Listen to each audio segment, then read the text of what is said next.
Hello students.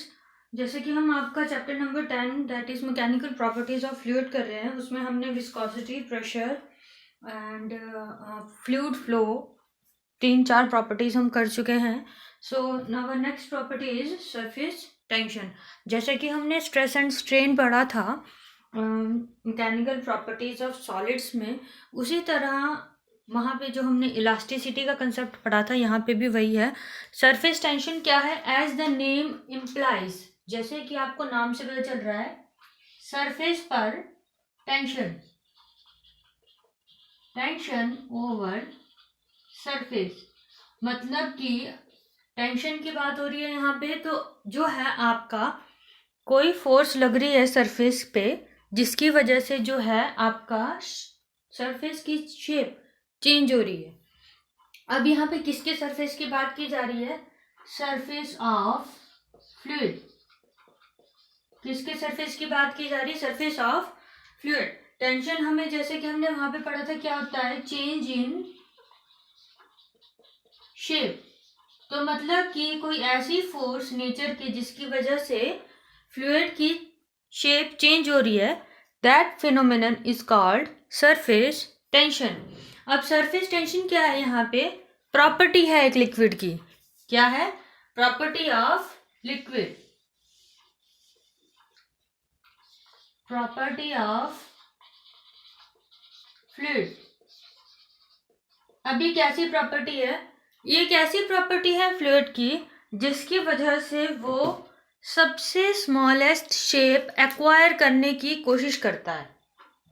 क्या करने की कोशिश करता है? सबसे स्मॉलेस्ट शेप एक्वायर। ये प्रॉपर्टी बेसिकली मॉलिक्यूलर थ्योरी के बेस पे है। अब मॉलिक्यूलर थ्योरी क्या है? आप इसे केमिस्ट्री में पढ़ते हो, ठीक है। जो एक फ्लूइड के पार्टिकल्स होते हैं, मान लीजिए आपके पास फ्लूइड है, ये पार्टिकल्स होते हैं, अपने आसपास के पार्टिकल्स को एक पर्टिकुलर फोर्स से अट्रैक्ट करते रहते हैं, ठीक है। तो जब ये एक दूसरे को अट्रैक्ट करेंगे तो मतलब टाइटली बॉन्डेड रहने की कोशिश करते हैं। जब ऐसा करने के प्रोसेस में ये पार्टिकल्स जब कंप्लीटली इंटैक्ट हो जाते हैं, एक के साथ एक, एक के साथ एक, एक के साथ एक, तो क्या होता है? कॉन्सिक्वेंटली, इसके कॉन्सिक्वेंस में, मतलब at the and they acquire minimum shape, ठीक है। सरफेस टेंशन के अंदर क्या होता है आपके पास? The property of a liquid by virtue of which, by virtue of which the top most layer of a liquid behave as elastic, elastic की तरह बिहेव करेगी और tends to acquire the minimum shape. जो top most layer है वो liquid film की तरह, sorry, elastic film की तरह बिहेव करेगी और कॉन्ट्रैक्ट करने की कोशिश करेगी। कॉन्ट्रैक्ट मतलब इकट्ठा होने की कोशिश करेगी, ठीक है। और जब वो इकट्ठा हो जाएगी तो that will acquire minimum space या मिनिमम शेप। अब मैक्सिमम जो आपका मिनिमम सरफेस एरिया है किस शेप का है? Least surface area of a shape is spherical. जो आपके पास स्फीयर है उसका सरफेस एरिया सबसे कम है। देखिए, अगर आपके पास एक सरफेस भी है और वहां पे एक स्फीयर पड़ा है तो उसका सिर्फ इतना सा पार्ट उस सरफेस के साथ क्या हो रहा है? अटैच। और अगर आपके पास एक स्क्वायर पड़ा है, उसका भी देखिए लार्जर एरिया अटैच हो रहा है। एक कोन पड़ा है, उसका भी एक लार्जर एरिया अटैच हो रहा है। सबसे कम एरिया आपका किस चीज का है यहाँ पे? स्फीयर का। तो इसीलिए सरफेस टेंशन में जो है एक बॉडी जो सबसे छोटी शेप एक्वायर करने की कोशिश करेगी, दैट इज योर स्फीयर, ठीक है। अब इसकी जो प्रैक्टिकल एप्लीकेशन आपको कहाँ देखने को मिलती है? द ड्रॉप्स ऑफ लिक्विड, ठीक है। अब वो कौन सी ड्रॉप्स हैं? जैसे कि आपकी बारिश की बूंदें, जो बारिश की बूंदें स्मॉल ड्रॉप्स हैं, वो हमेशा छोटी छोटी शेप्स में गोल होने की कोशिश करती हैं because of the property of surface tension.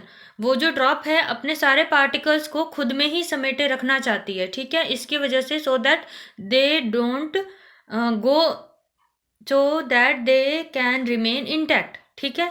तो वो किस प्रॉपर्टी की वजह से? यहाँ पे सरफेस टेंशन, मतलब कि Surface tension is basically your force on the surface of liquid from by virtue of which a liquid tends to acquire its minimum shape. तो अगर आपको यहाँ पे सरफेस टेंशन निकालना है तो आप क्या कर सकते हो, सिंपल जो एक लाइन ड्रॉ कर सकते हो, रेफरेंस लाइन आप लिक्विड पर, मान लीजिए आपके पास यहाँ लिक्विड सरफेस है, उसके परपेंडिकुलर जो भी फोर्सेस लग रही हैं, ठीक है, ये लिक्विड है आपके पास, यहाँ पे एक लाइन ड्रॉ कर दी, इसके परपेंडिकुलर जो भी फोर्सेस लग रही हैं that is your surface tension. तो मतलब surface tension can be defined as force पर यूनिट एरिया. मतलब कि लिक्विड के पर एक यूनिट एरिया पे 1 मीटर स्क्वायर पे जितनी फोर्स लग रही है that is your surface tension. So force पर unit area gives you, force की यूनिट क्या है आपके पास, न्यूटन और मीटर इनवर्स. ठीक है, तो ये आ गया आपके पास फोर्स पर यूनिट एरिया दैट इज ऐसा unit of surface tension, newton पर मीटर. अब आ जाता है हमारे पास next concept that is your surface energy.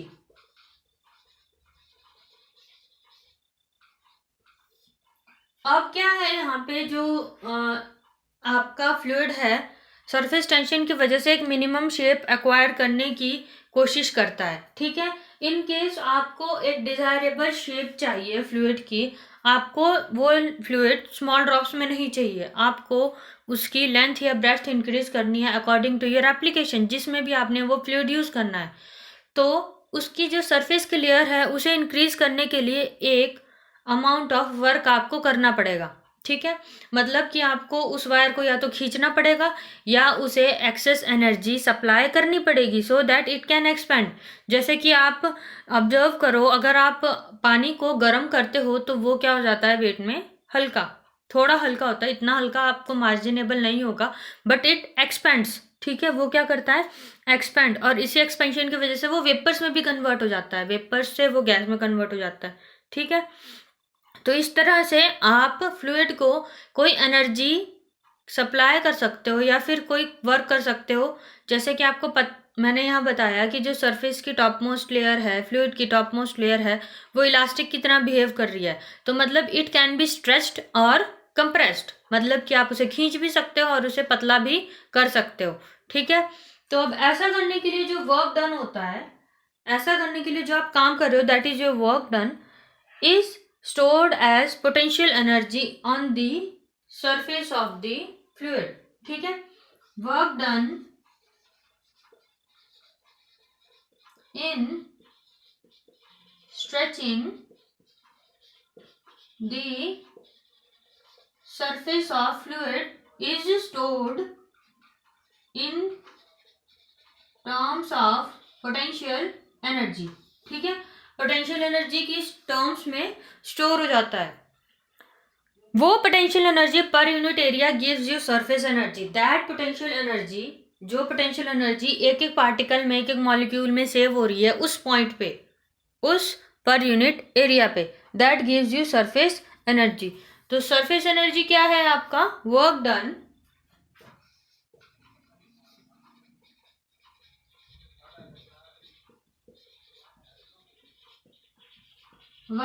per unit area upon increase in surface area. ठीक है, वर्क डन पर unit area upon increase in surface area gives you surface energy. तो मतलब सरफेस एनर्जी क्या है, किसी फ्लूइड की top most layer की जो लेंथ है या ब्रेड्थ है या कुछ भी चीज है, मैकेनिकली जो भी चीज आपको इंक्रीज करनी है, वो उसे करने के लिए जो आप काम करोगे, ठीक है, वर्क डन जो भी आप उसको लेंथ इंक्रीज करने के लिए करोगे उसका ratio with respect to the increase या change in shape gives you surface energy. तो सरफेस एनर्जी क्या है, जो आप किसी फ्लूइड की टॉप मोस्ट लेयर की शेप चेंज करने के लिए एनर्जी प्रोवाइड कर रहे हो. ठीक है, नेक्स्ट है आपका यहाँ पे relation between surface energy and surface tension.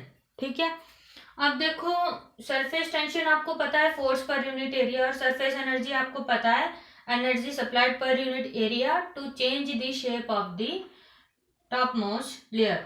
तो अगर इन दोनों के बीच आपको रिलेशन क्रिएट करना है तो हम एक सिचुएशन कंसिडर कर लेते हैं। यहाँ पे एक रेक्टेंगुलर बॉक्स है हमारे पास, ठीक है, रेक्टेंगुलर बॉक्स भी नहीं, रेक्टेंगुलर फ्रेम है खाली। ये क्या है हमारे पास? Rectangular frame. उसमें कंसीडर कर लेते हैं हमारे पास फ्लूइड है अंदर,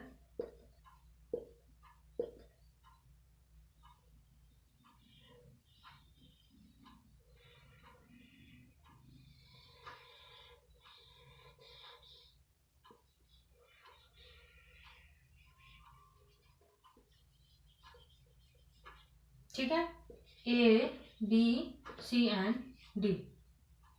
ये हम पूरा एक फ्रेम का क्या मतलब है? यहाँ पे ये बीच से क्या है? हॉलो, ठीक है। एक तार का बस पीस लिया है, यहाँ से तार शेप कर दिया है एक रेक्टेंगुलर शेप में। जो आपकी मेटल वायर है वो क्या, उसकी रेक्टेंगुलर शेप बना दी है।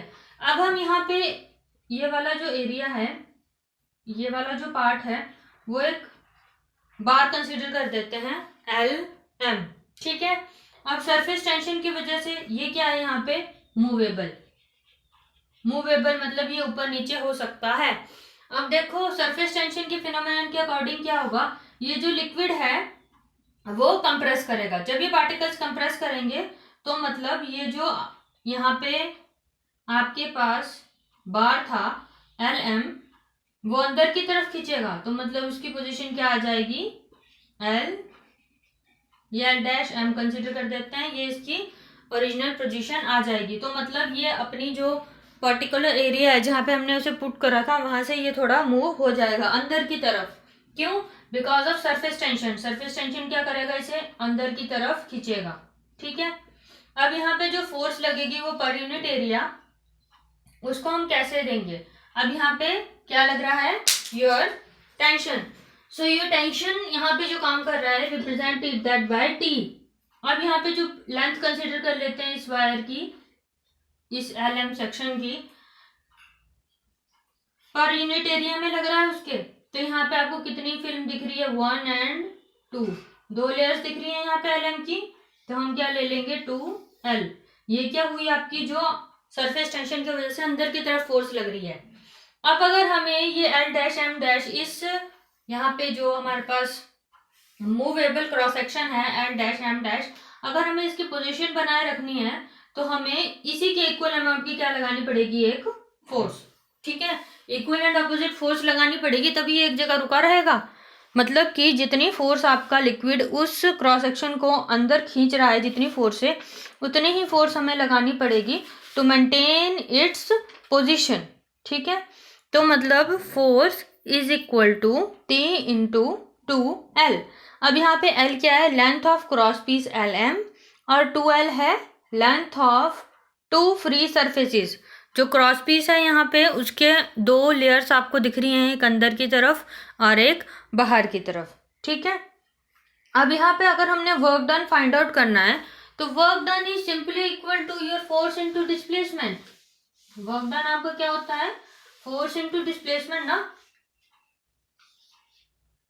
तो अगर कंसीडर कर लेते हैं ये अपनी पोजीशन से L', M' से LM में आने तक इसने कितना डिस्टेंस कवर किया? X, ठीक है। और फोर्स हमने क्या फाइंड आउट करी यहाँ? T into 2L। So work done is equal to force into displacement, that is equal to T into 2L into X, ठीक है। अब यहाँ पे जो T into 2L into X है, ये वर्क डन क्या है? Amount of work done in increasing the area of surface film by an amount 2L into X। मतलब कि ये वर्क डन है किसके लिए? Increase in surface area of fluid by an amount 2L into X। मतलब कि इतने times जो है सरफेस एरिया ऑफ फ्लूइड आपके पास क्या है? यहाँ पे बढ़ गया है। और आपके पास यहाँ देखने को मिलता है दैट इज सरफेस एनर्जी। अब जो वर्क डन है, अगर हम इसको सरफेस एनर्जी में पुट करें,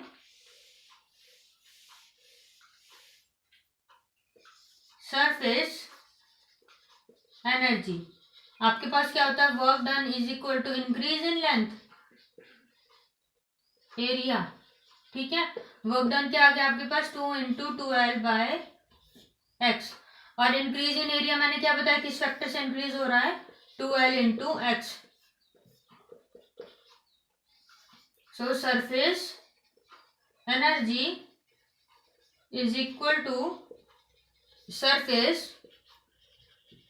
टेंशन. तो मतलब रिलेशन क्या है सरफेस एनर्जी और सरफेस टेंशन में, surface energy of a liquid is numerically equal to your surface tension. कैसे इक्वल है, न्यूमेरिकली सिर्फ. ठीक है, ये था आपका सरफेस टेंशन का कंसेप्ट. अब उसके बाद हम आ जाते हैं कैपिलैरिटी. आप सभी ने शायद जूनियर क्लासेस में पढ़ा भी हो capillarity, that is capillary action in the wick of a oil lamp. मतलब कि जो आपका दिया जलता है वो किसकी वजह से बनता है, चलता है कैपिलैरिटी एक्शन की वजह से, कैपिलरी एक्शन की वजह से. फर्स्ट ऑफ ऑल यहाँ पे जो कैपिलरी है हमारे पास वो क्या होता है, capillarity, capillary means hair like, मतलब कि हमारे हेयर्स के जैसा. अब जो एक कैपिलरी ट्यूब होती है हमारे पास, नॉर्मली इसमें जो क्या है, स्मॉल स्मॉल पोर्स होते हैं सरफेस पे. क्या होते हैं, स्मॉल पोर्स. जब आप इस कैपिलरी ट्यूब को किसी फ्लूइड में डिप करते हो, ये आपके पास कैपिलरी ट्यूब है, तो इसके सरफेस को वेट करता हुआ, जैसे कि नॉर्मल फिनोमिनन है, any fluid travels from lower to higher, higher to lower pressure. तो यहाँ पे प्रेशर लो है, तो ये फ्लूइड क्या इसके सरफेस की लेयर्स को भरता हुआ ऊपर की तरफ ट्रैवल करना शुरू कर देगा, और इसका पूरा जो विक है वो क्या, कैपिलरी ट्यूब जो है सारा भर जाएगा. ठीक है, तो इस तरह से जो है पोर्स को भरते हुए, धीरे धीरे पोर्स को भरते हुए आपका जो फ्लूइड क्या है टॉप मोस्ट पोजिशन पे पहुंच जाएगा, और इसी तरह जो आपका दिया है वो भी क्या, जलने लग जाएगा. कॉटन में देखना आप पोर्स होते हैं, पोर्स कैसे होते हैं, जो कॉटन होते हैं उसके पार्टिकल्स, उसके जो फाइबर ही है वो छोटे छोटे लिंट के पीसेस होते हैं. ठीक है, आप जब उनको रोल करते हो तो वो पूरी तरह सॉलिड नहीं होते, बीच में थोड़े हॉले होते हैं, उनमें स्पेसेस होते हैं. तो that spaces act as pores there, वो पेस वहाँ पे छोटे छोटे पोर्स की तरह काम करते हैं, और लिक्विड धीरे धीरे उन पोर्स में जाता हुआ टॉप मोस्ट लेयर तक पहुँच जाता है. और जैसे ही आप जलाते हैं वो लिक्विड ऑयल की वजह से जो लैम्प है वो जलता रहता है.